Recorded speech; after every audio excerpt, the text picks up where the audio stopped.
Scripture, Joshua 5 and Zechariah 3. Zechariah is the next to the last book in the Old Testament. So if you're new, and we were all new at some point to the Bible, the best way is you can go to Matthew and then go left. You'll see Malachi and then Zechariah. So that's going left, by the way. So we'll begin in Joshua chapter 5, and we're ending our series on Amazing Grace this weekend. And I was praying and asking the Lord how He wanted me to end this series. And a couple of weeks ago, during worship at the South Lake campus, we sang the song, Blessed Assurance. And we got to this line that said, I in my Savior am happy and blessed. And I thought to myself, that's right. That's why I'm happy, is because I have a Savior. And I'm not sure whether people understand how great our Savior is and how much we needed saving and how much we still need saving and how wonderful the Savior is. When you talk about amazing grace, it's because we have an amazing Savior. So let me give you an illustration before we get in the Word. What if you were drowning and you didn't know how to swim, and someone saved you? And you're now standing on the shore, you're out of the water, you're safe, you got a blanket around you, you've been saved. You were drowning, you thought your life was ending. Would you be happy? Sure you would. But let me give you a little more to help us understand how happy we should be. What if this Savior said, I want you to understand too, you never have to fear drowning again, because I will never leave you. I will never forsake you. I will be with you every moment of every day for the rest of your life. Would that make you happy as well? See, the problem is that some of us learn to swim.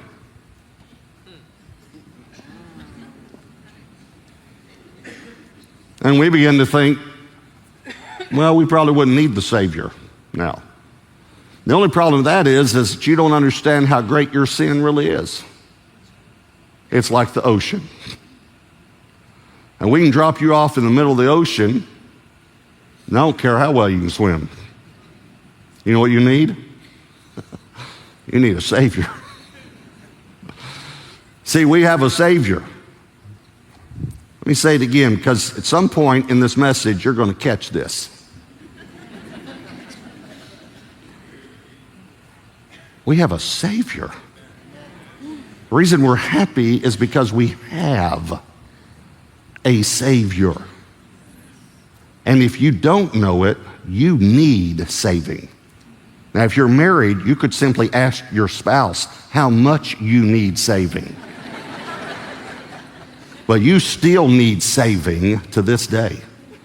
And we have this wonderful Savior. So before we get to Joshua 5, let me show you just a few other scriptures that actually tie into this season as well about Jesus being our Savior.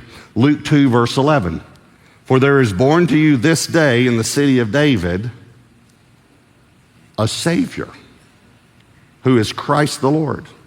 Matthew 1:21, and she will bring forth a son, and you shall call his name Jesus, for he will save his people from their sins. The reason he's called that is because he's a Savior. Now, Jesus is the Greek word for Yeshua, but it means Savior. As a matter of fact, I'll show it to you straight out of the Lonata Greek lexicon. Jesus is a Greek transliteration for the Hebrew name Joshua. And even Joshua is the English way we would say Yeshua, the Hebrew name. Now, I don't want to burst your bubble, but just so you know, Jesus was never called Jesus when he was on this earth. That's a Greek name. He wasn't called Jesus till about the 17th century, by the way. Man, it seems like I just let the air out of the room. I'm sorry. He was called Yeshua, right? That's his Hebrew name. He's called Yeshua. But it's okay that his adopted family calls him Jesus. Because they tried to say, no, his name's Yeshua. I can't say Yeshua. Okay, say Jesus then. All right, Jesus. But Jesus means, in the Greek, it means Savior. Yeshua, in Hebrew, means God is salvation. And we say it Joshua. That's the way we would say it in English. My oldest son's name is Joshua. There were two prominent Joshuas in the Old Testament. One was the captain of Israel who led them into the promised land. The other, and that's Joshua 5, the other in Zechariah, was the high priest, now get this, who led them back into the promised land after they'd been in Babylonian captivity 70 years. And God decides to name his son Yeshua. And there are two prominent ones. One leads them into the promised land, and one leads them back in the promised land after they've blown it. I hope you're seeing grace here, because you've blown it. Again, if you're married, ask your spouse if you can't remember when you blew it. And especially if you're the man, you can ask her and she can actually give you dates and times. So let me show you from these two Old Testament Joshuas what the New Testament Joshua does, all right? Here, two things. Number one, he saves us from the dominion of sin. He saves us from the dominion, the power, the authority, the rulership of sin. Now, when I said Joshua, and there are two prominent in the Old Testament, you probably thought of the first one, Moses' successor. What you might not know is that his mother never called him Joshua. His mother didn't name him Joshua. Let me show it to you, and we'll get to Joshua 5 in a minute, by the way. Let me show it to you. Numbers 13, verse 16 says, these are the names of the men whom Moses sent to spy out the land. And Moses called Hoshea, the son of Nun, Joshua. Now, it's a little easier in the Old King James. I like it how it reads even better. It says, and Moses called Hoshea, or Oshua, the son of Nun, Jehoshua. Jehoshua. In other words, he was named Hoshua, which means salvation. Moses adds the J-E to it, which is short for Jehovah. Many Hebrew words did that. And here's what it means now. God is salvation. This is wonderful to me, because God gave the law through Moses, and yet Moses said, but that's not enough. The only way we're going to get there is that God is our salvation. So his name was Jehoshua. And then you think, well, how did he be called Joshua? Well, if you say it fast a few times, you'll figure it out. Jehoshua, Jehoshua, Jehoshua, Joshua, Joshua, Joshua. And maybe his mother did actually call him that, and that's how it got, because she just started saying, Joshua, get in here. I don't know. But he's Moses' successor. And what did Moses give us? The law. John 1:17 says, for the law was given through Moses, but grace and truth came through Jesus Christ. And just Jesus Christ here would be Yeshua HaMashiach. Yeshua, the Messiah. By the way, this word, but, is not in the original language here. Just so you know, because it's such a contrast, almost like the law is bad, but it's not there. Basically, it's two statements in Greek. The law came through Moses, period. Grace and truth came through Jesus Christ. That's what. So the law is not bad. Why? Because the law leads us to God is salvation. That's what the law does. Paul tells us that over and over. The law is not bad. It leads us to God is salvation. It leads us to Yeshua, you see. But here's what we need to understand. Let me show you one other verse before I show you that one. Isaiah 43:11 says, I, even I, am the Lord, and besides me, there is no Savior. Salvation doesn't come from being perfect. It comes from believing in the perfect one. Now, here's how we're not under sin, under the dominion of sin. Romans 6:14, sin shall not have dominion under you, for you are not under law, but under grace. Now, let me interpret that to what we're saying. He's saying you're not under Moses, you're under Yeshua. You're not under the law, but you're under grace. Now, so let me show you in Joshua chapter 5. Here's something really amazing to me. The earthly Joshua met the heavenly Joshua. Joshua met Yeshua. Watch this, Joshua 5 verse 13. And it came to pass when Joshua was by Jericho that he lifted his eyes and looked, and behold, a man, capital M by the way, because it's referring to Jesus. A man stood opposite him with his sword drawn in his hand. And Joshua went to him. Now, if this had been me, it would have said, and Robert went the other way. But Joshua went to him.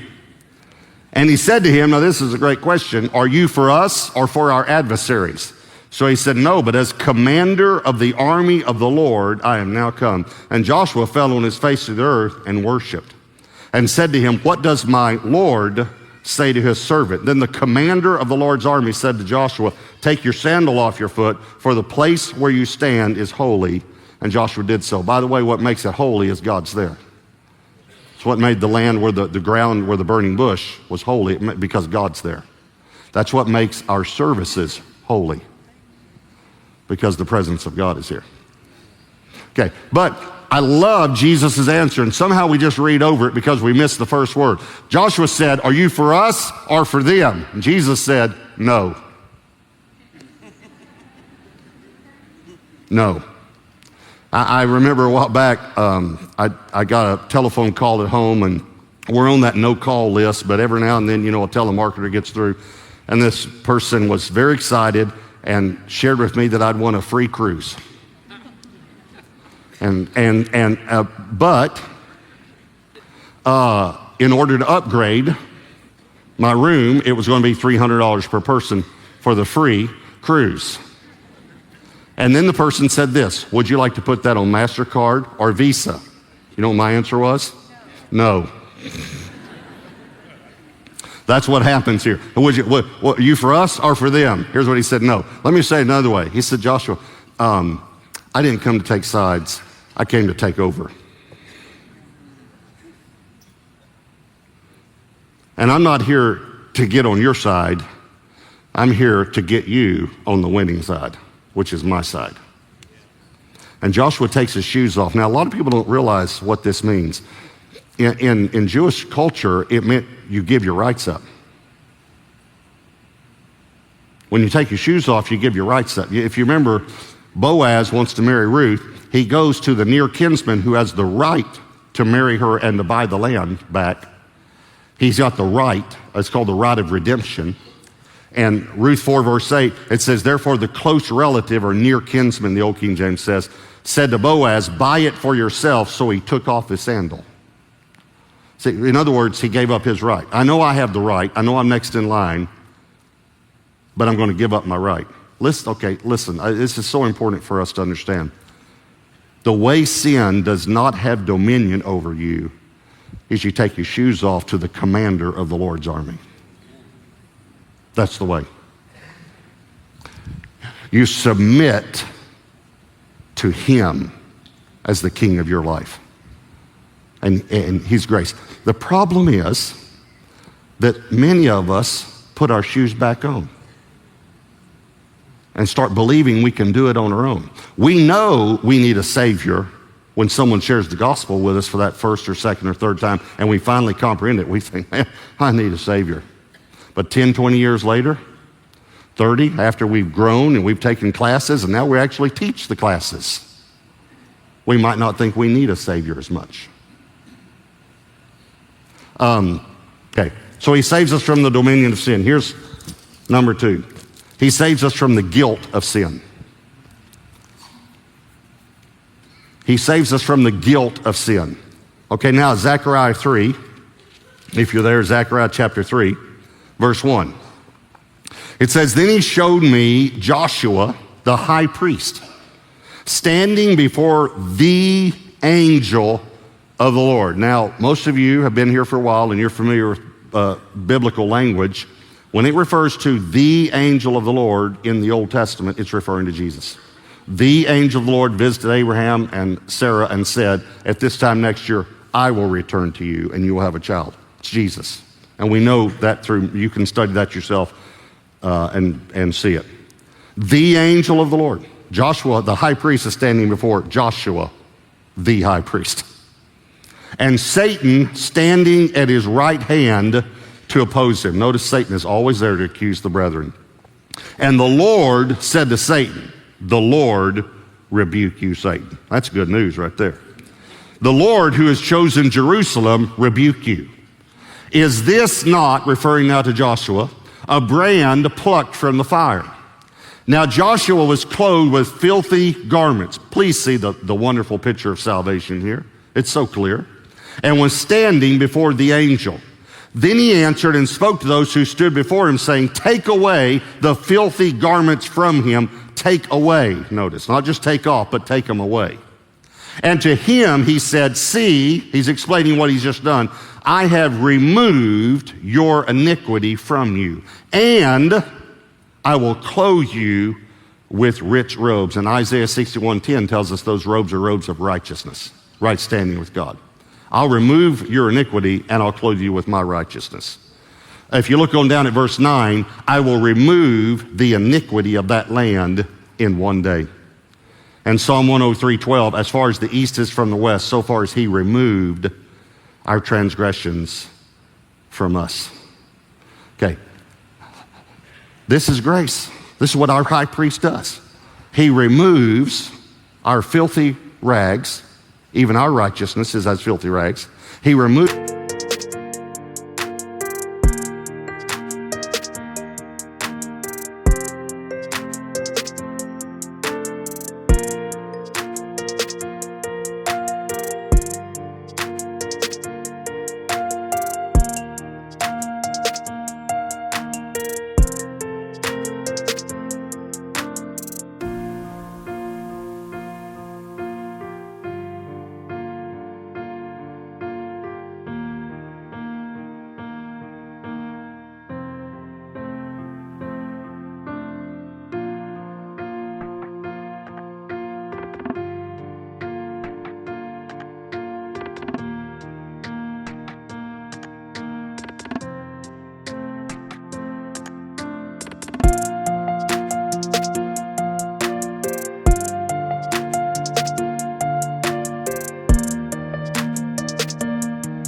Our sin, our iniquity. I have removed your iniquity. He says it right there. I have removed your iniquity.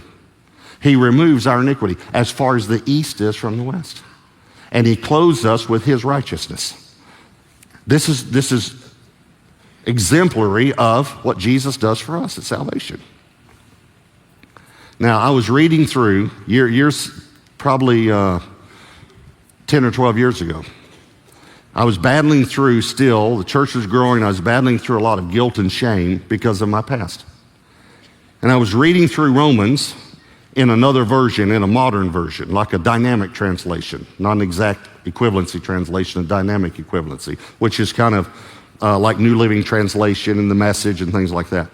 And so I'm reading through this, and it says in that version, he has declared us not guilty.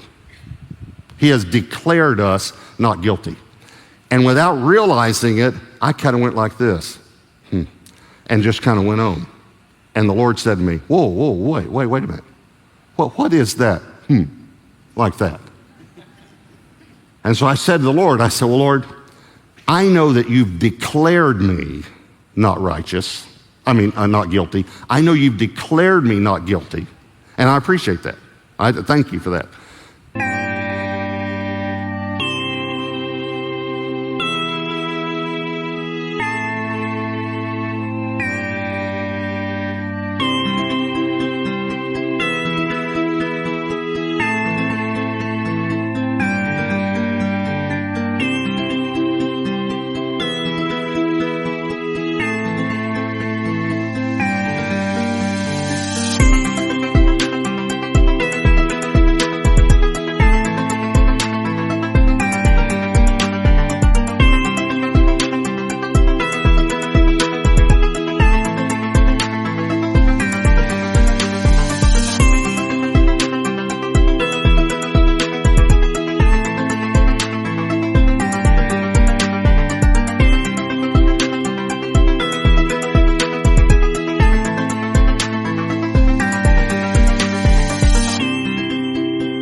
And I know you've declared me not guilty, but you and I know the truth.